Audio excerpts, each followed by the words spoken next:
대통령을 쏜 권력의 2인자, 그가 당긴 방아쇠는 남겨진 가족들의 40년 생지옥의 시작이었습니다. 1979년 10월 26일 박정희 전 대통령을 암살한 중앙정보부장 김재규. 우리는 그를 권력 다툼에 눈이 먼 암살자 혹은 민주주의를 앞당긴 의사로 기억합니다. 하지만 영화나 교과서가 알려주지 않은 진짜 이야기들이 있습니다. 사건 직후 형장의 이슬로 사라진 그의 죽음 이후 남겨진 가족들은 모진 고문과 핍박, 전기가 끊긴 폐가 생활을 견뎌야만 했습니다. 그리고 그가 박정희의 2인자로 살기 전 가난한 제자들의 밀린 수업료를 내주던 호랑이 선생님이었다는 반전의 생애까지, 오늘 그 이면에 가려져 있던 숨겨진 진실을 파헤쳐 봅니다.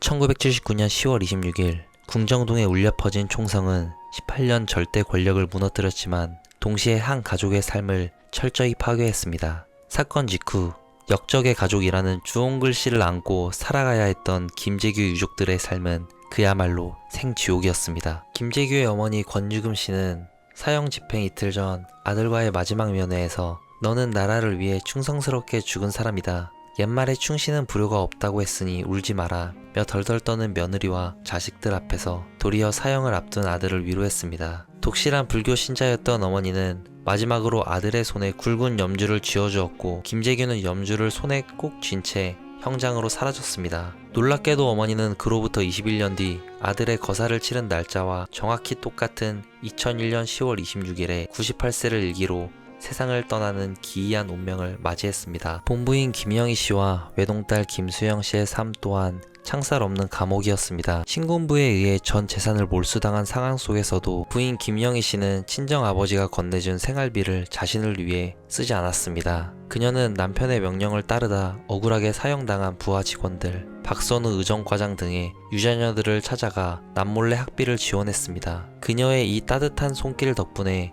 부하의 자녀들은 무사히 학업을 마치고 목회자의 길을 걸을 수 있었습니다. 외동딸 수영 씨는 사건 직후 도피하듯 미국으로 건너가 결혼 생활을 시작했습니다. 훗날 딸이 미국에서 출산했을 때 어머니 김영희 씨는 딸과 손자를 보기 위해 미국행을 간절히 원했지만 당시 신군부는 보안과 망명 우려를 핑계로 여권 발급을 철저히 거부했고 모녀는 기약 없는 생이별을 겪어야만 했습니다. 오랜 세월이 흘러 정권이 바뀐 뒤에야 비로소 비자를 받아 모녀는 눈물의 상봉을 할 수 있었고, 딸 수영 씨는 김대중 정권 시기에 대한민국으로 귀국해 정착하며 남편은 김포대학을 설립하였습니다. 반면 신군부의 흠집내기 표정이 되었던 또 다른 가족, 내연녀 장정희 씨와 두 아들의 삶은 훨씬 더 참혹했습니다. 두 사람의 인연은 김재규가 1968년 보안사령관으로 재직하던 시절 만난 유부녀였습니다. 김재규는 그녀를 내연녀로 삼았고, 김재규가 국가 공금을 유용해 용산구 서빙고동에 막대한 돈을 들여 집과 땅을 마련해 주었지만 11.6 사건 이후 이 집과 땅은 신군부에 의해 모두 몰수당해 서울시로 넘어갔습니다. 처절한 빈곤 속에서 버텨야만 했습니다. 큰아들의 사업마저 90년대에 폐업하면서 이들은 급기야 전기와 수도마저 모두 끊긴 도심 속 폐가에서 지내야만 했습니다. 2008년 장씨가 비운의 삶을 마감한 후 운전기사로 일하던 큰아들은 지적장애가 있는 동생을 홀로 돌보며 폐가 같은 집을 지켰습니다. 2010년 퇴거 통보를 받고 찾아간 법원 집행관조차 80년대에 시간이 멈춰진 느낌이라며 차마 강제 집행을 하지 못했고, 결국 사정을 알게 된 교육청의 도움으로 임대 아파트로 이주하며 길거리에 나앉는 신세를 겨우 면할 수 있었습니다. 김재규의 형제들에게 가해진 핍박 또한 잔혹했습니다. 김재규가 평소 유능하다고 자랑했던 첫째 남동생 김한규 씨는 건실한 건설업체를 운영하던 사업가였습니다. 그러나 11.6 사건 직후 신군부에 의해 보안사에 끌려가 모진 고문을 당해야만 했습니다. 고문관은 그를 고문하며 형에게 변호인단을 모두 해임하라고 설득하지 않으면 너희 집안의 사위들도 무사하지 못할 것이다 라며 가족 전체의 목숨을 담보로 협박했습니다. 결국 전 재산을 몰수당하고 끔찍한 고초를 겪은 그는 경북 봉화의 한 사찰에 들어가 승려의 길을 걷게 되었습니다. 막내 남동생 김현규 씨는 현역 군인이었음에도 대통령을 쏜 자의 동생이라는 가혹한 연좌제에 묶여 총을 잡을 수 없는 한직만 떠돌아야 했고, 대령 계급장을 달고도 평생을 죄인처럼 숨죽여 지내야만 했습니다. 가족들을 이토록 처참한 생지옥으로 몰아넣은 김재규의 과거를 들여다보면 우리의 예상과는 전혀 다른 놀라운 반전의 생애가 숨겨져 있습니다. 우리가 아는 김재규의 서늘한 이미지와 달리 그의 청년 시절은 무척 따뜻하고 소박했습니다. 1945년 해방 직후 청년 김재규는 경북 김천중학교, 고등학교와 대륜중학교에서 교직 생활을 시작했습니다. 유도 유단자이자 체육교사였던 그는 흐트러진 자세나 부정한 행동을 절대 용납하지 않는 대쪽 같은 성품으로 학생들 사이에서는 공포의 대상인 이른바 호랑이 선생님으로 통했습니다. 당시 대한민국은 끼니조차 챙겨 먹기 힘든 가난한 시절이었습니다.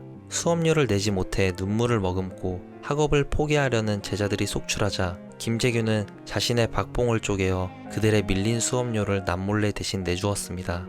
행여나 어린 제자들이 자존심을 다칠까 염려해 본인들에게는 철저히 비밀로 붙였습니다. 어쩌다 복도에서 학생들을 마주치면 공부는 때가 있는 법이다. 집안일 걱정 말고 학교 열심히 나와라 라며 무심한 듯 따뜻한 격려를 건넸습니다. 권력의 정점에 섰던 냉혹한 정보부장의 모습과는 너무나도 다른 인간 김재규의 진짜 얼굴이었습니다. 하지만 시대의 거센 소용돌이는 그를 평범한 교단에 머물게 두지 않았습니다. 1946년 그는 분필 대신 총을 쥐고 육군사관학교의 전신인 조선국방경비사관학교 제2기생으로 입교하며 본격적인 군인의 길로 들어섭니다. 그리고 그곳에서 자신의 운명을 영원히 뒤바꿔 놓은 한 사람을 만나게 됩니다. 바로 박정희였습니다.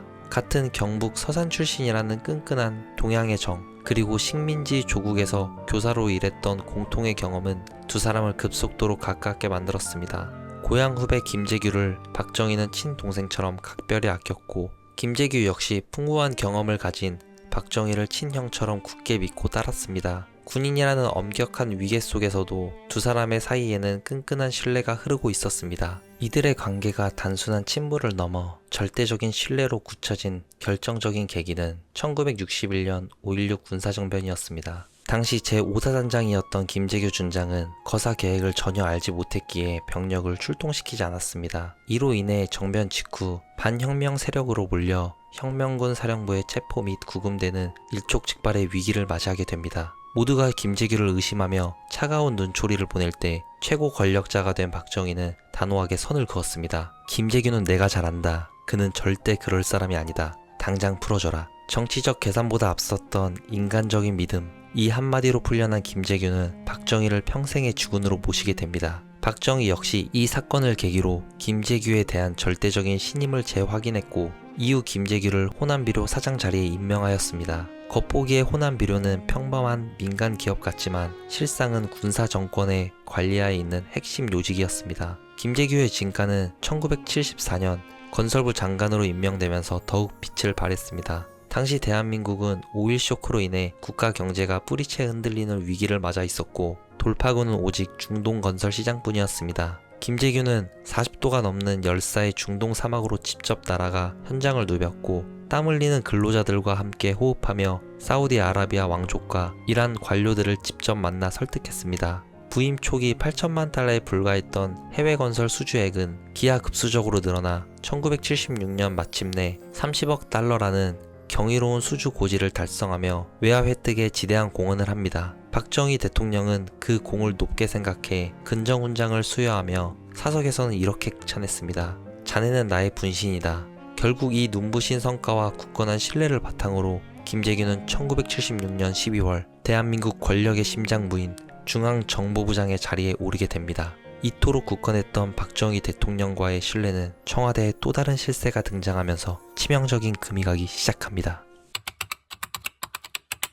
또 다른 실세, 바로 대통령 경호실장 차지철이었습니다. 1974년 유경수 여사 피격 사건 이후 새롭게 경호실장으로 임명된 그는 박정희의 눈과 귀를 가리며 새로운 실세로 급부상합니다. 차지철은 김재규보다 무려 8살이나 어렸고 군 경력으로도 한참 까마득한 후배였습니다. 하지만 그는 대통령의 총애를 등에 업고 제멋대로 행동했습니다. 경호실장이라는 직함을 넘어 장관들과 국무총리를 아랫사람 취급하는 것은 기본이고 중앙정보부가 해야 할 정보 보고까지 가로채며 김재규에게 대놓고 망신을 주었습니다. 정보부장이 그것도 모릅니까? 라며 대통령 앞에서 김재규를 깎아내리는 일도 잦았습니다. 가장 큰 문제는 박정희 대통령의 태도였습니다. 김재규의 합리적이고 뼈있는 조언은 멀리한 채 오직 자신의 입맛에 맞게 무조건 강하게만 밀어붙이는 차지철만 감싸고 돌았습니다. 이로 인해 김재규는 지병인 간 질환이 악화되어 얼굴이 검게 변하고 신경쇠약 증세를 보일 만큼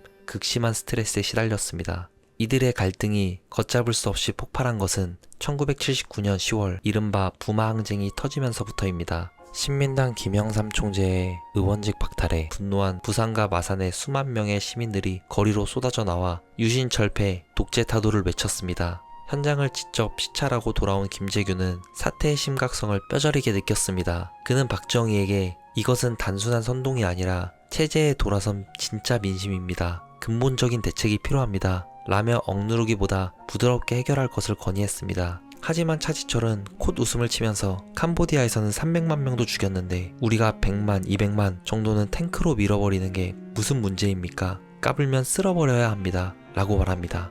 수백만 명의 국민을 학살하겠다는 이 미친 발언보다 그 말에 묵묵히 고개를 끄덕이며 동의하는 박정희 대통령의 모습에 김재규는 절망하고 맙니다. 수백만 국민의 목숨이 위태로워진 최악의 위기. 결국 김재규는 충성과 양심의 벼랑 끝에서 역사의 물줄기를 영원히 바꿔놓을 돌이킬 수 없는 결단을 내리게 됩니다.